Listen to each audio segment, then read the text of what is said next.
میں ایک مرتبہ اسلام سے پہلے جاہلیت کے زمانے میں حج کے لیے مکہ معظمہ گیا۔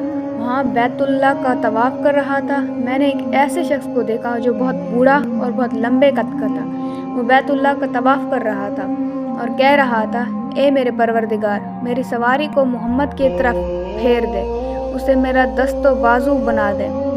میں نے اس بوڑھے کو جب یہ شعر پڑھتے سنا تو لوگوں سے پوچھا، یہ کون ہے؟ لوگوں نے بتایا، یہ عبد المطلب بن ہاشم ہے۔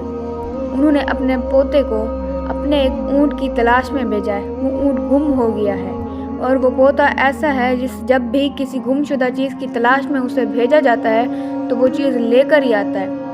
پوتے سے پہلے یہ اپنے بیٹوں کو اس اونٹ کی تلاش میں بھیج چکے ہیں، لیکن وہ ناکام لوٹ آئے ہیں۔ اب چونکہ پوتے کو گئے ہوئے دیر ہو گئی ہے، اسی لیے پریشان ہیں اور دعا مانگ رہے ہیں۔ تھوڑی ہی دیر گزری تھی کہ میں نے دیکھا کہ آپ صلی اللہ علیہ وسلم اونٹ کو لیے تشریف لا رہے تھے۔ عبد المطلب نے آپ کو دیکھ کر کہا، میرے بیٹے، میں تمہارے لیے اس قدر فکر مند ہو گیا تھا کہ شاید اس کا اثر کبھی میرے دل سے نہ جائے۔ عبد المطلب کی بیوی کا نام رقیہ بنت ابو سیفی تھا۔ وہ کہتے ہیں، قریش کئی سال سے سخت قحط سالی کا شکار تھے۔ بارشیں بالکل بند تھیں، سب لوگ پریشان تھے۔ اسی زمانے میں میں نے خواب دیکھا۔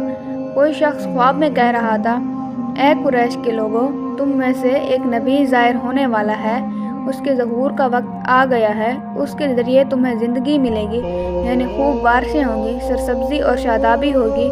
تم اپنے لوگوں میں سے ایک ایسا شخص تلاش کرو جو لمبے قد کا ہو، گورے رنگ کا ہو، اس کی پلکیں گھنی ہوں، بوہیں اور آبرو ملے ہوئے ہوں۔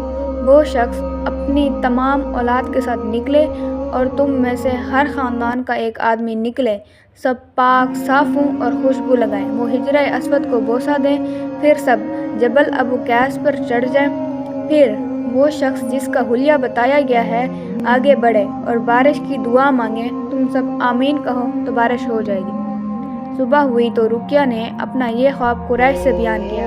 انہوں نے ان نشانیوں کو تلاش کیا تو سب کی سب نشانیاں انہیں عبد المطلب میں مل گئیں۔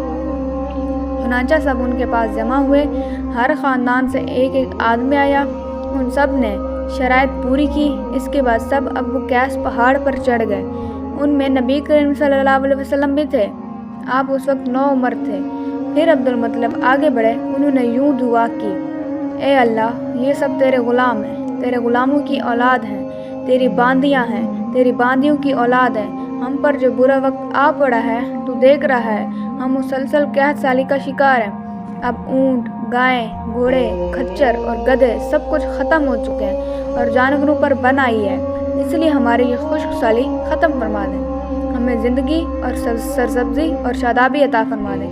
ابھی یہ دعا مانگ ہی رہے تھے کہ بارش شروع ہو گئی، وادیاں پانی سے بھر گئیں۔